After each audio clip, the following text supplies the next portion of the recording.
Moksha, freedom, liberation. Most of us think about it as something that happens after we die. But as Pujya Swamiji always reminds us, it's right here.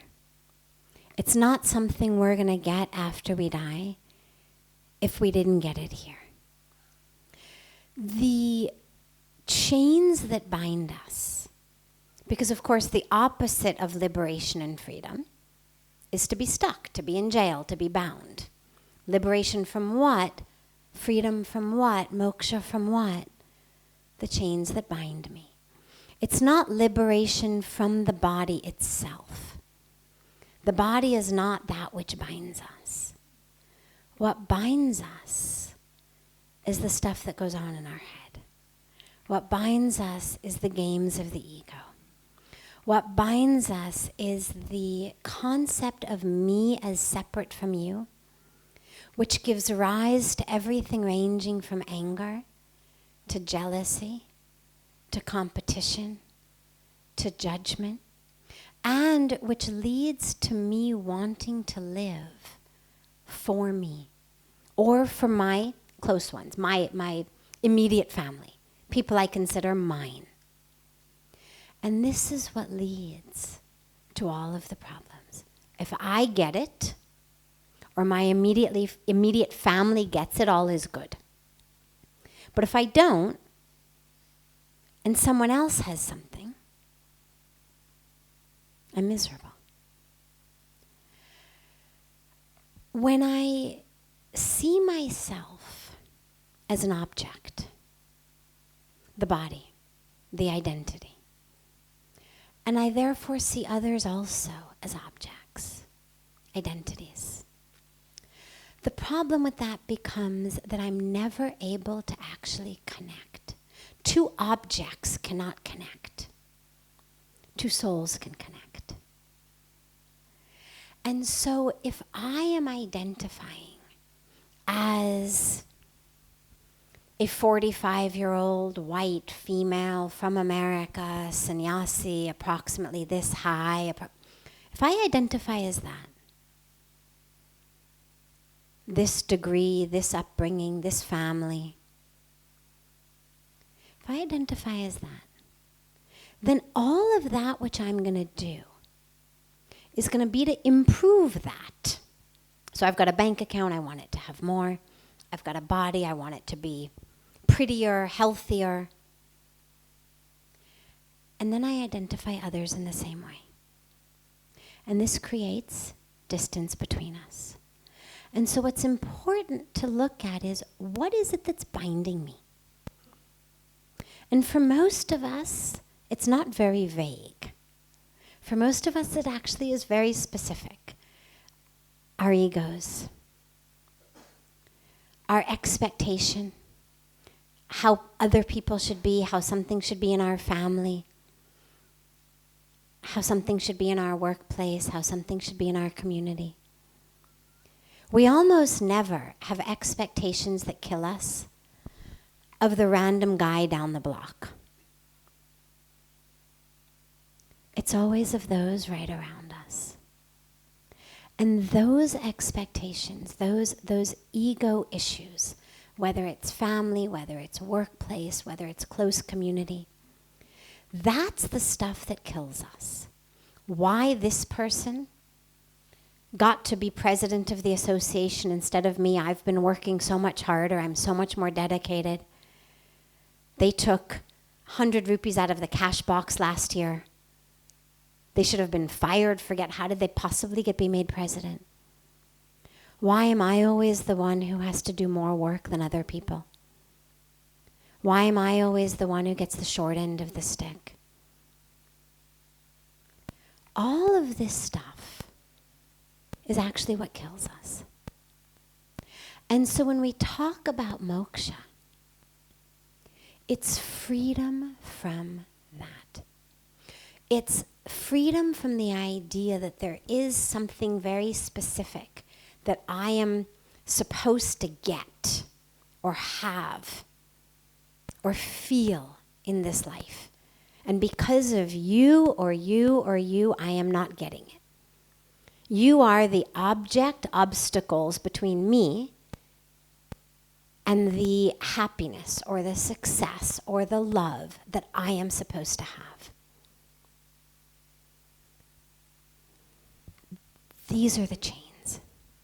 And so the real moksha is to understand that whatever form we may be in, whatever body, whatever identity, whatever history, whatever situation, what we are is vessels for God's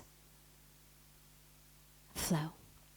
And how can we let go of all of the stuff that's binding us? Because I'll tell you something. Let's imagine for a moment that you and I were holding 2 ends of a string over here. Okay? Now you're pulling on your end, I'm pulling on my end. And this is what happens usually in relationships. We think, well, why should I do something? Look, she's pulling over there. She should let go. And if she doesn't let go, nothing's going to change.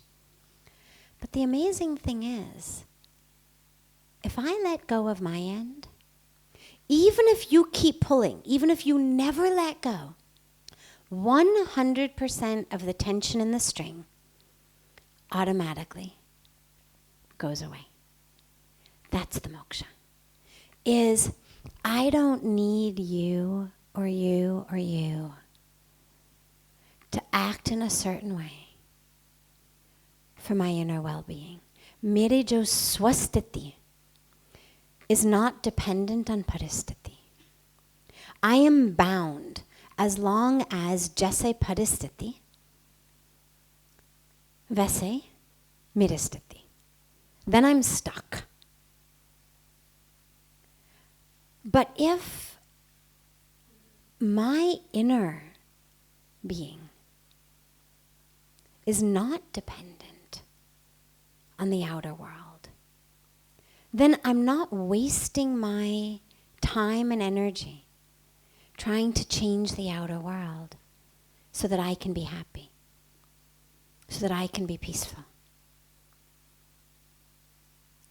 That's the real freedom, is to be able to be in the midst of how people are living and what they're doing, recognizing that everybody comes onto this earth with a different karmic package. And each of them is just enacting out their own karmic package.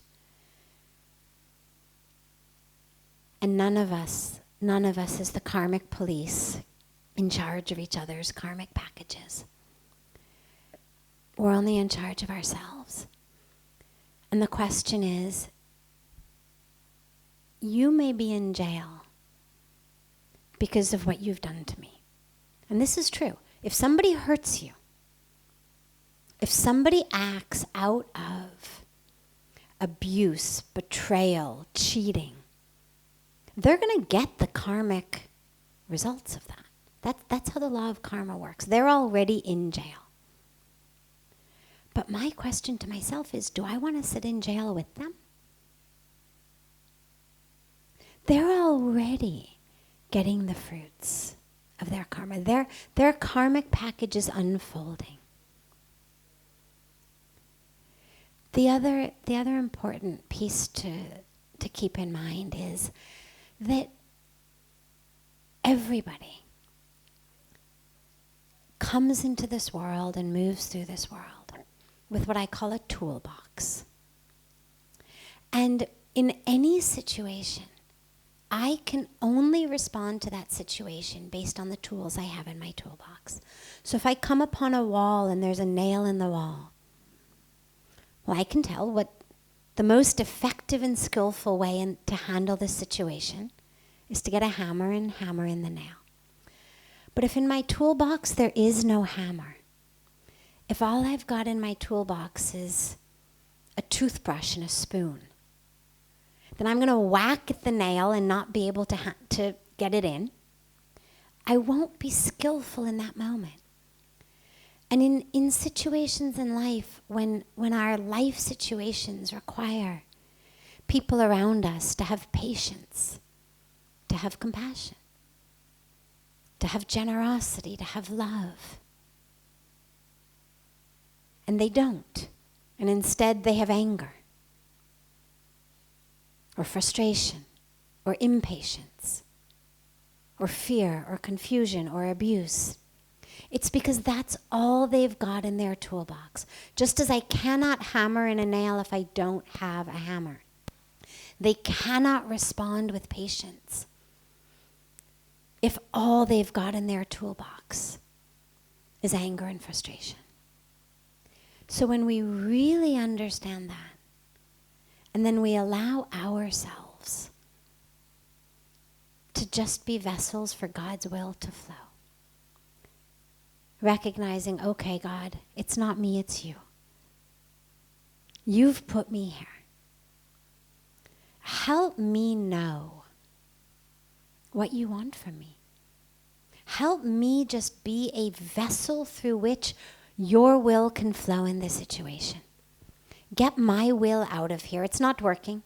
I've been trying, whether for months or for years. For most of us, it's been years. I've been trying. It's not working. Now you flow through me. And then, yes, living here, not running off to the jungles. Absolutely. There are many, many who have attained it. It's not easy.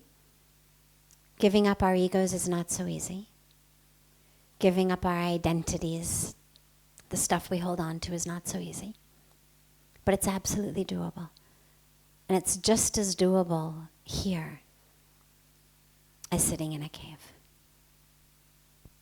But you have to just let go of the string from your side,